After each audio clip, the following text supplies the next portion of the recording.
Então essa pessoa passa a ter um direito real, o poder sobre o bem. Mesmo essa pessoa não sendo proprietário do bem. Mesmo a pessoa não sendo proprietária do bem. Consegui compreender, entrou na cabeça. Tá, então vamos lá, porque aqui, ó, quem tem o direito de propriedade é quem tem o direito real pleno. A proprietária, quem é o proprietário?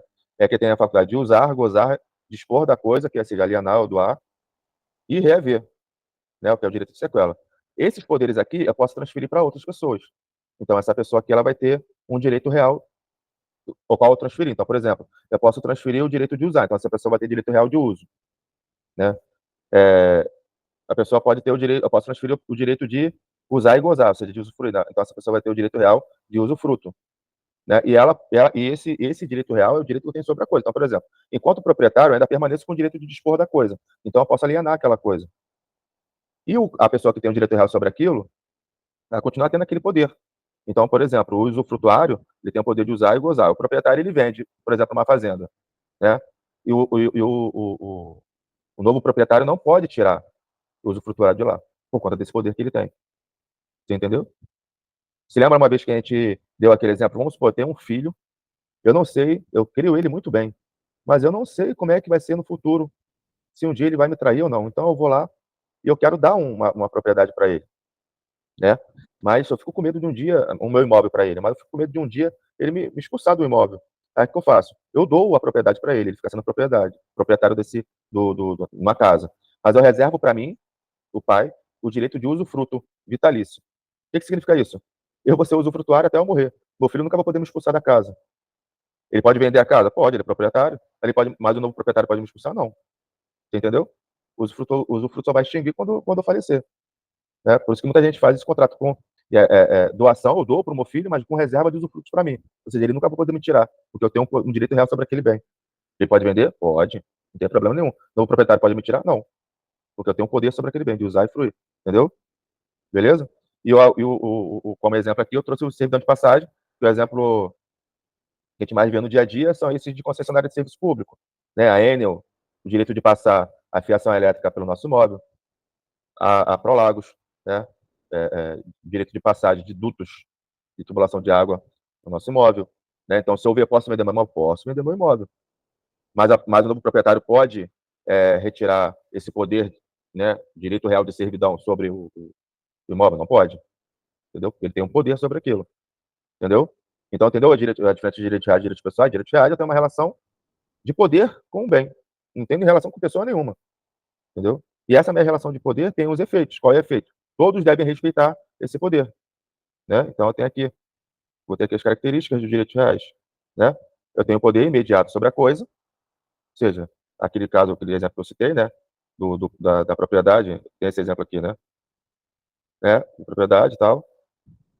Ele é punível RH omnes, ou seja, contra todos, né? E direito de sequela, ou seja, enquanto eu tenho um direito real, eu posso perseguir sequela, eu posso perseguir aquele direito com quem que esteja. Então, por exemplo, no direito de servidão, né, de passagem, o exemplo da Prolagos, se a proprietário resolver tirar os dutos de água, por exemplo, um novo proprietário resolver tirar os dutos de água, né, a Prolagos tem o direito de entrar com uma ação, né, de não turbação, enfim, de alguma ação, para impedir que ele faça isso, porque ele tem um poder sobre aquilo. Ninguém pode tirar. Entendeu? Por isso, como eu citei, só um minutinho, Felipe. Por isso, quando eu citei o exemplo de que quando nós vamos sempre comprar, principalmente propriedade imóvel, nós temos que pegar a certidão de ônus reais para ver quais os ônus que recaem sobre aquilo. Então, por exemplo, alguém quer comprar um imóvel que tenha um direito de servidão de passagem com a Prolagos e eu tenho meu direito de propriedade limitado. Por exemplo, eu quero construir em cima daquilo sei lá, uma piscina. Eu posso? Eu posso. Então, por isso que eu tiro a certidão de todo mundo tem que tirar a certidão de ônus reais no cartório imobiliário. Lucas trabalha em cartório, que a Bárbara me falou, não sei se ele trabalha em cartório de registro. Mas isso é fundamental. Sim. Trabalho, Então, inclusive, no setor certidão. oi? Sim, trabalho no setor certidão. É registro de imóveis que trabalha? É. Então, aí você tira a certidão de ônus justamente para ver qual onde que recai sobre aquele bem. Ah, não, tem direito de servidão, eu vou comprar esse imóvel nada. Ou vou comprar, mas não vou comprar com esse preço não. Porque tem uma servidão de passagem ali. Ou tem um usufrutuário nele. Você entende? Pode falar, filho. No caso do exemplo que você deu ali do pai e do filho, né? Para passar o imóvel para o filho, e aí vai ter sempre o direito ali, né? Até onde vai se, no caso, se o filho vendeu o imóvel, até onde vai o direito desse pai, assim, sujeito do imóvel. Não entendi. Você deu o exemplo do filho e do pai, né? Sim, Então, aí vamos dizer que o filho vendeu o imóvel. certo. Aí o pai vai poder, até onde, assim, até onde vai o direito do pai de usufruir desse imóvel? Até a morte. Se ele não contar, eu posso doar para o meu filho com reserva de usufruto vitalício. Ou seja, só extingue com a minha morte. Oi, Bárbara? Essa era justamente a minha dúvida. Eu estava escrevendo essa pergunta para você. A gente, na hora de abordar esses direitos reais, né, a gente que estipula esse tempo, né? Eu posso falar, é isso? Eu te dou esse tempo durante 10 anos, perpétuo, até que a morte nos separe? Isso aí tem um prazo. Tem um prazo. Eu posso colocar vitalício, por exemplo. Entendeu? Vamos lá, entendeu a diferença? Você que ficou muito. Eu procurei refazer isso aqui que a gente fez na semana passada, porque vi que ficaram algumas dúvidas, mas deu para entender agora, né? Aí eu botei aqui sobre direitos pessoais. Aqui, a transmissão de direitos reais, né? A gente tinha falado da outra vez, que direitos reais sobre imóveis, eu só transmito com o quê? Com o registro. E a transmissão de direitos reais sobre imóveis é o quê? Com a tradição. Né? Então, se eu for vender uma casa, que é um bem imóvel, né?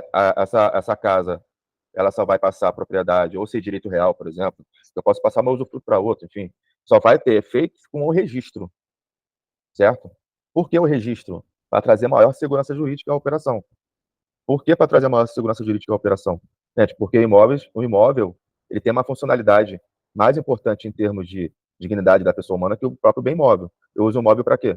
Para morar, né? Então, toda a relação jurídica que eu vou fazer com o imóvel, eu preciso estar registrado no cartório de registro de imóveis, entendeu? Então, qualquer relação jurídica que eu faça com direitos reais sobre imóveis, ela só se efetua, né, em regra, através do registro. Então, se eu for transferir uma propriedade imóvel, essa propriedade imóvel, essa transferência, esse negócio jurídico, só é perfeito e acabado a partir do momento que eu registro isso no cartório, né? Eduardo vendeu o imóvel localizado no lote tal, matrícula tal, para Bárbara. Pronto, efetivou. Entendeu? Se eu não registro, eu sou o quê? Poceiro, você lembra? Beleza? E o direito reais sobre imóveis só com a mera tradição. O que é a tradição? Eu tomo, entrego. Você me dá o dinheiro, por exemplo, ou se for doação, eu dou para outra parte e entrego. A gente chama de tradição, é entrega, entendeu? Do bem imóvel ou direito real. Não, existe usufruto sobre bem imóveis? Claro, existe. Usufruto sobre carro. Não, que você vai ser usufrutário sobre um carro. Eu documento aquilo, né? E assino, acabou. Eu preciso registrar em algum lugar? Não. Né? Se eu for transferir uma propriedade, um carro para alguém, se for vender um carro para alguém, eu preciso registrar em algum lugar? Não, já conversei sobre isso. Né? O Detran é para controle administrativo. Né? Qual a consequência de não registrar a compra e venda de um carro no Detran? É infração administrativa, infração de trânsito, tem multa, entendeu? E outras coisas mais. Eu sou obrigado. Então, o registro no Detran, ele não é requisito para transferência do carro. Porque o carro é o bem o quê? Móvel. Bem imóvel, ele se transfere com o quê? Com a tradição, a entrega. Então, eu vendo o carro para você, eu dou o carro, você me dá o dinheiro, acabou. Beleza? Tranquilo? Aí aqui os direitos, já falei mais ou menos sobre isso, né? Direitos pessoais patrimoniais, né? É relação entre duas pessoas, né? O sujeito passivo, a autonomia, ou seja, o que é a autonomia privada, né? É, é infinita as relações jurídicas patrimoniais que eu posso ter com alguém. Entendeu? Eu posso fazer vários tipos de contratos e de relações, desde que ela não violem a ordem pública, né, os bons costumes, enfim, e a própria lei. Fora isso, eu posso fazer qualquer tipo de contrato com qualquer pessoa, né? Qualquer tipo. Não há uma lista limitada de tipos de relações contratuais que eu possa ter com o outro. Né? Então, uma relação jurídica pessoal, né, de cunho patrimonial é infinito. Por exemplo, que eu citei, é o contrato de empréstimo. Né? Ela é uma relação pessoal, né? Eduardo presta dinheiro para Aderlane. A minha relação é com alguma propriedade? Nenhuma. Algum bem? Não. A minha relação é entre Eduardo e Aderlane. Né? Qual a obrigação? Né? Ela me devolveu o dinheiro no termo que a gente avançou. 10 prestações, enfim. É uma relação pessoal. Tem caráter patrimonial? Obviamente. Por quê? Porque ela tem que me dar parte do patrimônio dela, que é, no caso, que a gente convencionou, que seria o dinheiro. Beleza? Mas eu poderia convencionar, eu te empresto isso, você me dá a primeira parcela, você me dá um carro, a segunda parcela você me dá uma casa, a terceira parcela você me dá dinheiro, é a gente que decide, entendeu? E o efeito não é erga omnes, que nem o direito real. Por que o efeito do direito real é erga omnes? Por exemplo, só tem um direito de propriedade, que é um direito real, né? Todos devem respeitar essa minha propriedade, né? Na relação privada, por exemplo, uma relação contratual, relação de pessoa a pessoa, relação pessoal, direito pessoal, o efeito é só entre nós dois, né? Se você não cumpre, se a Aderlana não cumpre o contrato me pagando o que me deve, eu não vou fazer nada com a mãe dela, com o tio dela, eu só vou fazer alguma coisa com ela, entendeu? A relação é só entre nós dois. Já o direito de propriedade, a relação é minha com o bem. Mas só o efeito é erga omnes. O que significa isso? Todos devem respeitar o meu direito à propriedade. É só isso. Entendeu? Não tem uma relação pessoal. É só proprietário daquele bem. Todos devem respeitar. Ninguém pode me furtar, ninguém pode me roubar. É meu. Beleza? Tranquilo? Aqui eu botei o rol exemplificativo, né? Ou seja, eu posso fazer qualquer tipo de contrato que eu quiser. Obviamente que o Código Civil, pela importância, ele põe lá os tipos de contrato que eu posso fazer. Eu posso fazer, ó, ele regula alguns contratos pela sua importância na nossa sociedade. Tipo, tem lá no Código Civil contrato de seguro, né? Tem contrato de aluguel, contrato de prestação de serviço, prestação de determinada prestação de serviço, contrato de transporte. Mas eu posso estipular outros contratos que não existem em lei, entendeu? Desde que eu não viole a ordem pública, ou seja, a boa-fé das pessoas. Vocês entenderam? Beleza? Aqui tá, os bens do devedor respondem, né? Ou seja, se a Aderlana não me pagar meu empréstimo, eu entro com uma ação judicial e entro com uma ação de execução, enfim, de cobrança. Se ela mesmo assim não me pagar, o juiz vai lá e vai tomar algum bem dela à força, né? Por isso que os bens sempre respondem pela dívida. Beleza? Então, essa aqui é uma relação pessoal, tá? É a relação pessoal de caráter patrimonial. Beleza? Entendeu a diferença? Então, vamos lá, vamos passar a próxima. Eu dei o exemplo do contrato de aluguel, certo? Direito de crédito, tem aqui o exemplo do empréstimo. Tá? Agora vamos à classificação dos bens. A gente falando aquela vez aqui, é tranquilo, né? Bem corpóreos, ou seja, aquilo que eu posso que é palpável, beleza? Isso aqui eu vou passar direto. Né? E bem incorpóreo, né? É algo abstrato, não tem como tocar naquilo. Mas ele tem efeitos patrimoniais. Né? Aí, então, por exemplo, o direito de crédito. Eu tenho um direito de crédito, por exemplo, vamos utilizar o exemplo aqui do empréstimo. Eu emprestei um direito para a Aderlane. Eu tenho um direito de crédito contra ela. Eu posso pegar esse direito, é um bem. Eu posso tocar nesse direito? Não posso. Mas o que eu posso fazer? Eu posso vender esse meu direito de crédito para outra pessoa. E a gente falou na aula passada que a gente chama de cessão. Eu vou utilizar aqui venda, mas o nome correto é cessão. Eu vendo esse crédito para outra pessoa, como se um bem fosse. Mas é um bem, na verdade. Esse não é um bem tangível, né? Que eu possa tocar. É um direito. Ele não existe no mundo concreto. Eu posso encostar nele, pegar nele. Beleza? Então, ele é comercializável. Isso que ele quer dizer. Ele é comercializável, é um direito. Então, eu pego o meu direito de crédito da Aderlane e vendo para a Bárbara. Bárbara, aí eu vendi esse meu direito de crédito que eu tenho com a Aderlane para a Bárbara. Bárbara pega e vende para Felipe. Felipe fala, agora eu vou cobrar da Aderlane. Beleza? Porque o direito passou a ser quem? Para Felipe. Ele tem um direito sobre aquele, né? É um direito de crédito. Eu tenho que Aderlane venda. Ele é comercializável. Ele é circulável. Ele pode transitar nas transações comerciais. Então a gente chama de bem incorpóreo. Entendeu? Beleza? Tem aqui os direitos autorais. É um exemplo disso, né? Os direitos que os autores têm sobre as suas obras, ele pode vender esses direitos também. Né? Pode ser desses direitos. Esses bens digitais aqui, eu peguei do Flávio Tartucci, né? Que ele é, assim, ó, ele pretende colocar isso no novo projeto do Código Civil. Então, eu resolvi colocar aqui.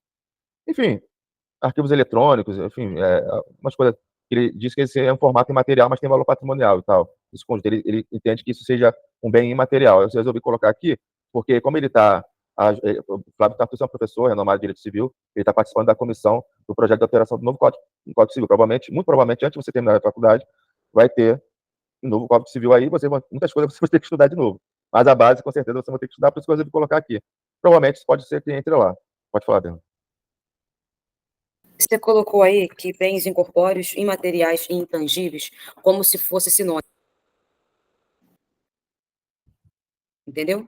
Mas é sinônimo. É sinônimo. É. Incorpóreo, ou seja, não é corporificado em nada. Ele é imaterial, não é materializado em nada. Intangível, eu não consigo tocar nele. Entende? São sinônimos. Entendi. Então, se vocês escutarem esse termo, bem corpóreo, bem material, bem tangível, é isso. Entenderam essa parte? Entendi. Beleza? Então, vamos para a próxima.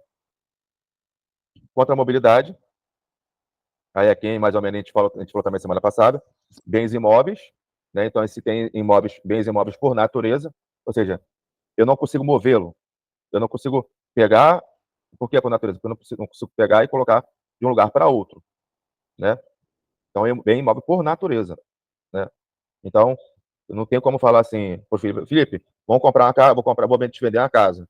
E lá na casa do Felipe tá uma casa. Não, ele tá lá, é imóvel, entendeu? É natural, beleza, tranquilo. Mas, vou pegar aqui para aquilo que a gente falou, né, por acessão física, industrial, artificial, enfim, né? E por acessão natural, a gente tinha colocado aqui, por acessão natural, enfim, as árvores que se incorporam, um lago que venha a se formar no imóvel, ou por acessão artificial, né? É um bem imóvel também. Uma casa com construção no terreno, entendeu? Beleza? Tranquilo, né? E bem imóveis por disposição legal. Você lembra que a gente falou naquela vez, na semana passada? Então, aqui, o direito à sucessão aberta e o direito de reais sobre imóveis são bem imóveis por disposição legal, tá? Direito à sucessão aberta.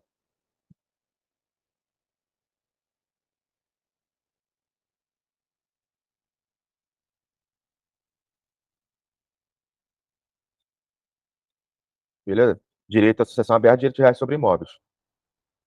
Aqui eu coloquei o direito à hipoteca. É um direito real, um direito real de garantia. Então, o que significa isso? Eu sei que vocês ficaram com dúvida na última vez que a gente estudou. Direito, eu pego um bem que é móvel, né? Eu posso imobilizá-lo e tem aqui o direito à sucessão aberta, os direitos reais sobre imóveis são imóveis por disposição legal. Sabe o que eu falei? Que bens imóveis, algumas relações jurídicas que nós fazemos com ele são distintas da relação com bens móveis, justamente porque bens imóveis, ele tem uma função social maior que o bem móvel, né? Ninguém quer perder uma casa, né? Mas se perder um carro, tá legal, beleza. Mas se eu perder uma casa, não tem onde morar, né? Então, quando a lei fala, ó, isso aqui vai ser um bem imóvel, é porque pela importância que aquilo tem na sociedade. Então, por exemplo, o que é direito à sucessão aberta? São direitos hereditários, né?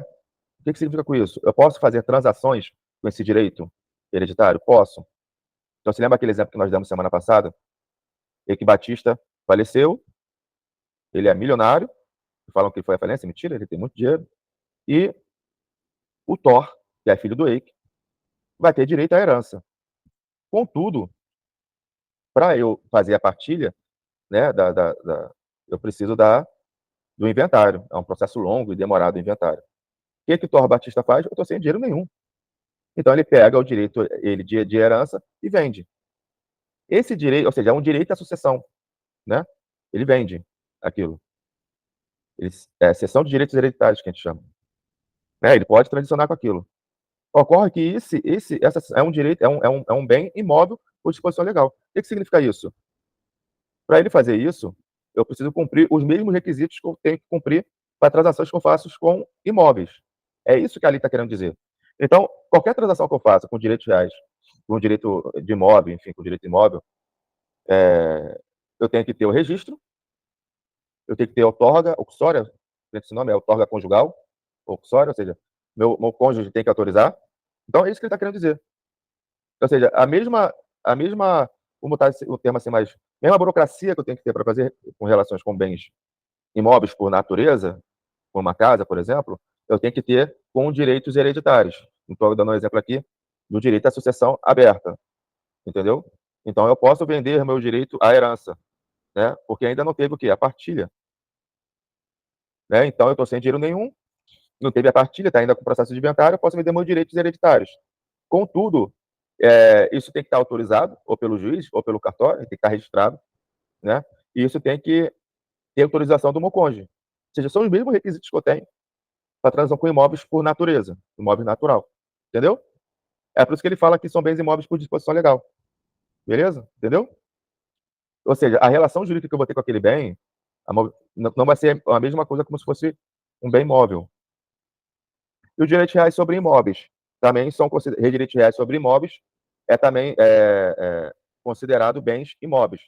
Então, por exemplo, uma ação de uso capião, né? Uma hipoteca. A hipoteca é uma garantia, né? Que é um direito real de garantia que eu tenho sobre aquele bem, por alguma dívida que eu não paguei, enfim. É uma servidão, né? A servidão é um direito real, né?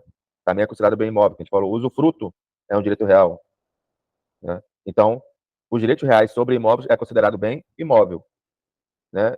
Então, se eu for transferir, eu como usufrutuário, eu posso transferir esse usufruto para outra pessoa. Eu tenho que ter os mesmos requisitos para como eu vou transicionar com bem imóvel por natureza. Eu vou lá, tenho que registrar em cartório, tem que ter autorização do cônjuge, entendeu? Beleza? Tá próximo. Os bens móveis. Os bens móveis, aqui tranquilo por natureza, é tranquilo, carro, enfim. E aqui os bens móveis por antecipação. O que é isso aqui?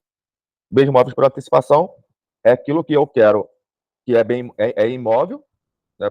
Mas eu quero comercializar aquilo. Então, por exemplo, você lembra quando a gente falou que tudo que se fixar ao solo é considerado bem imóvel? Então, por exemplo, eu tenho um conjunto de eucaliptos, né? Eu, Bárbara, assim, de viagem direta, a gente sempre costuma ver um monte de eucalipto juntinho com aquilo outro. Ele é um bem imóvel, né? Mas o que acontece? Bem imóveis por antecipação. Eu vou lá e comercializo aquilo. Eu falei, ó, eu tenho tantos eucaliptos aqui no meu terreno e na data tal, né, vai ser a época de eu cortá-lo e vou vender para você. Ou seja, é um bem imóvel por antecipação. Ou seja, eu posso comercializar aquilo. Entendeu?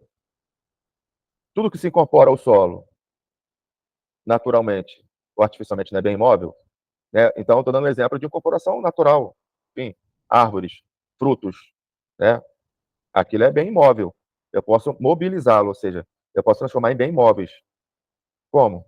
Esse exemplo que eu dei. Eu posso fazer negócio jurídico com aquilo. Eu posso vender aquela plantação de eucalipto, né? Não foi incorporado ao solo? Eu posso vender aquilo, né? A lenha que foi cortada aqui, ó, desse exemplo aqui. Lenha que foi cortada numa árvore é um bem imóvel para antecipação, pois a árvore era imóvel enquanto estava enraizada. Mas a lenha, após cortada, passa a ser móvel. Beleza? Assim como o eucalipto que eu cortei para vender, ele passa a ser móvel. Tranquilo? Bens móveis por disposição legal. Aí aqui, da mesma forma que nós tivemos lá no bens imóveis, que os direitos reais sobre bens móveis são bens imóveis. E energia com valor econômico. Está lá no Código Civil. Por que por disposição legal? Porque o Código Civil falou. Direitos reais sobre bens imóveis e energias com valor econômico. São bens móveis por disposição legal. A própria lei fala que aquilo. E direitos reais sobre bens móveis, como falei? Tem um usufruto sobre um carro, enfim, eu posso vender. Um penhor, ou seja, eu penhorei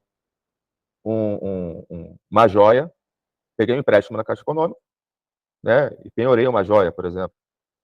Então, esse penhor, ele pode ser negociado, né? Se a pessoa não me pagar, eu negocio aquilo que ele penhor, ou antes da pessoa não pagar, enfim.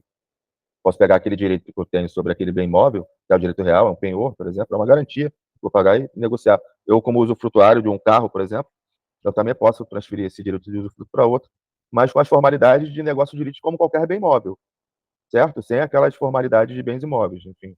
E a energia, ela tem valor econômico, e a razão da lei colocar que a energia com valor econômico é bem imóvel é justamente porque, embora não seja palpável, alguma coisa do tipo, a lei diz que é bem imóvel, porque a gente compra energia no dia a dia, não compra, né? E no mesmo jeito, você lembra que eu falei semana passada, do mesmo jeito que eu pago ICMS é um imposto estadual, imposto de circulação de mercadoria e serviço, que eu pago sobre compra de produtos, de bens móveis, né? Se você olhar na sua conta de energia e na sua nota fiscal do mercado, está lá o ICMS que você está pagando. Então, a energia, como qualquer bem móvel, você paga ICMS por aquilo. Assim como você compra um litro de leite, qualquer produto móvel, qualquer bem móvel, você compra, você paga o ICMS. Então, assim, a energia é tratada como bem móvel normal. Eu posso transicionar sobre aquilo, eu posso ter relação jurídica sobre a energia. Posso vender, eu posso distribuir, eu posso. Você me entende? Beleza? Por isso que a lei diz que é. E aqui, navios e aeronaves, no direito no direito, tudo aquilo que a gente não tem uma definição, certo? Que é uma tradição, a gente chama de sui generis. Tudo não tem uma característica definida. Então, chama-se de navio aeronave de bens imóveis, porque ele é sujeito também a regras semelhantes aos bens imóveis. Você tem que registrar, né, para ter a propriedade, né, está sujeito à hipoteca, assim como bens imóveis, enfim. Beleza? Então, os navios aeronaves é considerado imóveis sui generis, né? E alguns doutrinadores chamam de bens móveis especiais. Tranquilo aqui, gente?